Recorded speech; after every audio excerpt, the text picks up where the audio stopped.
The league season, Stephen, finally starts this weekend. Two tough trips down to Kilmarnock last year in the league. What kind of challenge are you expecting this time? Very similar. I think every time we played Kilmarnock, home or away, it was a tough game. It was a competitive game. I think under Steve Clarke they had a way of playing which was very organised, a lot of men behind the ball, very compact, not much space out there, and with the idea to trying to counter-attack against you.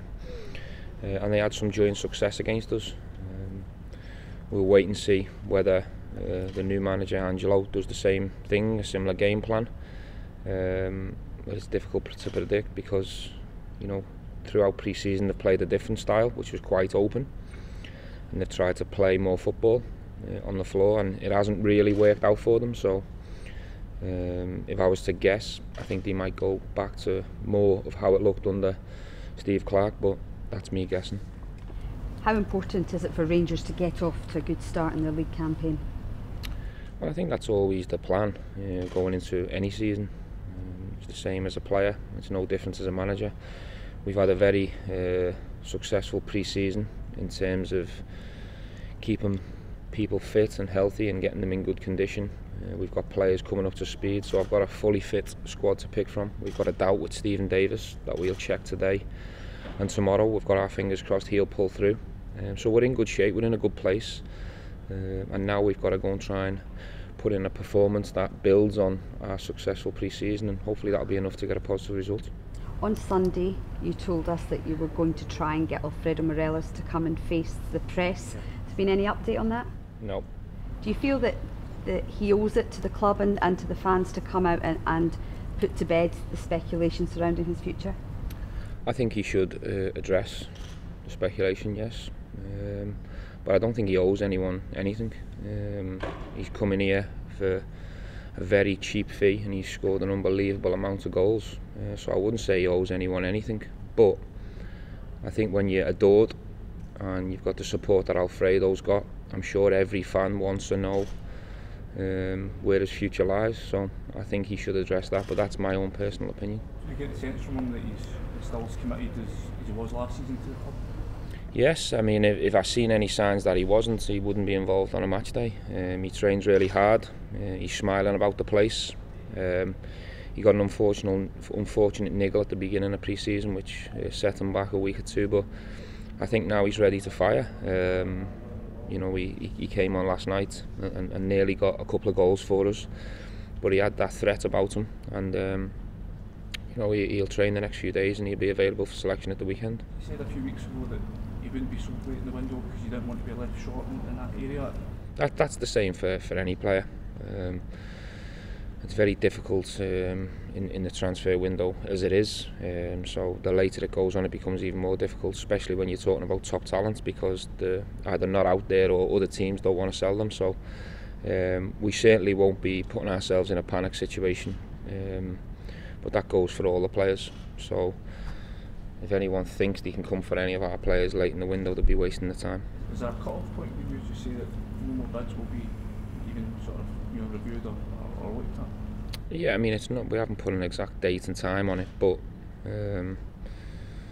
we do know when it would be very difficult to replace. So after that, we wouldn't entertain any phone calls on it. If a bid were to come for Alfredo or any other guys, I take it you've got a list of replacements already in mind if that needs to be the case? I think that's private business for me and the recruitment team. We have lists of players in every single position. So for example, if we received a bid for Connor Goldson, that was a bid that we couldn't turn down, of course we'd have a list of players, but we don't want to sell any of our top players. But you've always got to be prepared and put yourself in a position that if and when a crazy bid hits the table, you've got to be ready and prepared, because in this day and age it can happen, and we are at a club where every player's got a price. I've never ever denied that, but I've always said I want to keep my top players. So your Goldsons, your Taverniers, your Moreloses and all that, we don't want to sell, we want to build it around them top players. Given the news last week from you being clubbed and Ryan Kent, does that mean you're talking about having a list of replacements if Ryan's I've addressed the Ryan Kent situation numerous times. Somebody else in mind now, if you want to bring in another sort of wide option again, guys now you're looking to... I said in the last press conference when you were here that it could be a possibility. Whether that'll happen or not, we'll have to wait and see. With the Thursday, Sunday schedule that you obviously had to compete with last season and again this season, with the depth you've added, do you feel more confident this season going into that schedule that you've got a better and stronger squad to deal with it? Yeah, I've got confidence in the players in the squad. We do believe we're stronger, but I also said that the players have got to go and prove that now.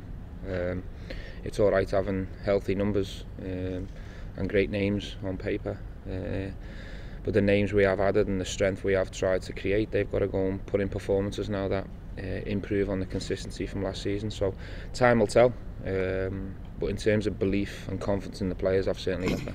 Is there a dilemma at all when it comes to maybe wanting a settled starting 11, but also, you know, giving players the game time that they want and need? Yeah, I mean, look, game time and what players want and need, I think players have to realise that it's about the team, and us as a staff and me as a manager will try and do everything we can to keep the squad healthy and fresh. I don't think it's possible for everyone to go right through the calendar and play every game.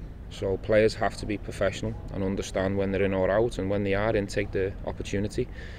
But game time and opportunities won't be given to players. So if you've been added to the squad, it won't be put on a plate for you. You've got to fight and earn that on a daily basis, and we're hoping that fight for the jerseys will bring out a better consistency in the team. Speaking about Alfredo there, how excited are you by the attacking options that you have in this squad? Yeah, I think we've got good numbers in that area. I felt last year at times, if we had suspensions or injuries, we were a bit light in certain areas in the final third. And as I say, I think we've got the numbers now. I think we've got the quality, but players need to step up now. We said in the dressing room last night, a lot of the play was good, and as the game went on, we got better and better. But I need people to step up at big moments and score important goals and get us them victories. And players will get the opportunities. Just on last night, is that perhaps the kind of game that, if you were to take that into the league, that type of game against that type of opposition, that a team that was able to mount a title challenge or title winners, you know, that they find a way to win that? Would that be something that you'd be looking for, that your side would find a way to win a game like that? Yeah, I think more often than not. I think good teams do always find a way, whatever challenge is put in front of them. But if you look at Celtic last year, they went on to win the treble, and at times they found it difficult against that type of opposition with men behind the ball. And you see Liverpool and Man City when they set challenges of, you know, teams behind the ball and people spoiling your rhythm and slowing it down and doing everything they can to stop you.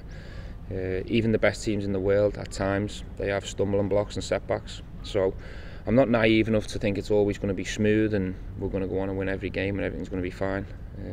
But we have to be more prepared for these challenges, and we have to find the answers.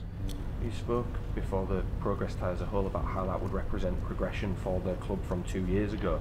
In a way, does this first fixture against Kilmarnock represent progression over the summer, given the way that that some of the results went against them last season? I think yourself and all the media out there will have that opinion on us and judge us on these 3 points on this opening day and compare it to last season. But for us, I think we have to just focus on all the challenges that come our way. We're looking to start the season bright and get off to the best possible start we can. In an ideal situation, we can go and find a performance that gets us 3 points, and I'm sure there'll be an overreaction if that's the case. But if we go there and give everything we can and we don't get the result that we want, it's not the end of the world, and we'll keep pushing and keep fighting to improve. Stephen, how difficult is it to get the balance between focusing on European football on Thursday nights and then putting your all into domestic football on the weekend? Yeah, I think it's a challenge. I think with all due respect, I think the draw in the Europa League has been kind to us. You know, we've come up against two teams who we should beat, and we have done that. I think now that competition's about to get more tough. I think Midtjylland will be a bigger test with more quality and a bigger challenge for us. And I think that being sandwiched in between league games, of course, comes with a challenge. But the players have faced it before. and handled it pretty well. And now I believe with more numbers and more quality in the squad, I'm hoping we handle it a little bit better than we did last year. And how do you get the balance? Do you think it's rotation can be key, or is it getting a settled starting 11, a settled core to the team, building from there? I think in the main we'll be looking for a settled team, but there will be tweaks, there will be a few minor changes. I don't think you'll see wholesale changes from game to game. I think the way the fixtures have been dealt for us this year, I don't think it's going to be a case where we can be making 5, 6, 7 changes a game. I don't think that'll be the case, but I think we have to protect the players. If players have got a niggle or they've maxed out and we feel like there's a bit of freshness that can come in and offload them, then I'll certainly look to do that. Is silverware a must for Rangers this season? It is every year, isn't it? Connor, what's your aims for this season? Silverware. Yeah, no, it's as simple as that. We said it last year and obviously we didn't manage to achieve our goals, but this year I feel like being at a club like this that we have to be aiming to win something. Is it fair to say that the players feel they'll need to perform better than they did last night to get a result on Sunday? Yeah, we will, and we said that after the game that Kilmarnock will probably play similar, but they'll be better at 1, the style, and 2, they'll be better on the counter-attack. So that's the kind of game that last year that we maybe could have drew or we maybe even conceded and ended up chasing the game even further, and then it ended up us having our backs against the wall. But hopefully this year that we can do better and improve on last night. You obviously played them a lot last season. Would you be expecting despite the fact there is still a lot of the same players there, would you be expecting a different style from Kilmarnock given that there's a new manager in there? I really don't know, probably not. Probably not, no. I think that they'll probably play the similar way. Maybe a little bit more football, and they'll probably try and get it down a little bit more with a new manager, but I think it'll be similar against us. How much did the defeats there last season sting? Yeah, they did. I think if you look in the whole season, that we had 2 defeats there and a draw at home, 2 draws at home. So you look at those points over the course of a season, and I'm sure it would have brought us a lot closer to achieving what we wanted to achieve. In terms of their European result, do you think they'll be looking for a reaction themselves? You know, they've not had the start to the season they were looking for. Yeah, of course, and obviously that would have hurt them. We've seen at the end of last season how much it meant to them getting into the Europa League, and then obviously they would have all been excited to go on a run, and I'm sure that we'll have to be ready for a reaction to that, because now that we turn into their next biggest game. Stephen, any other team news updates?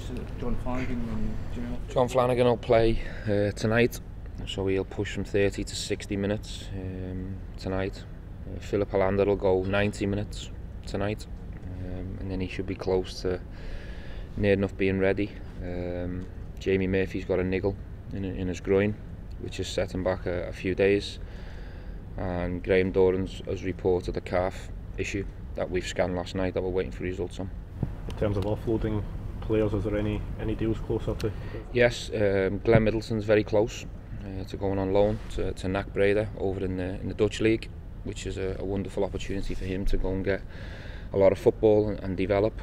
And fair play to him, taking that challenge on, you know, going abroad, different style of football, but NAC are a big club, they've got fantastic support, they play the right way, they play on the floor. They should challenge for the league. They'll be expected to challenge for the league, so that'll be good for his development and give him good preparation in 12 months' time when he comes back.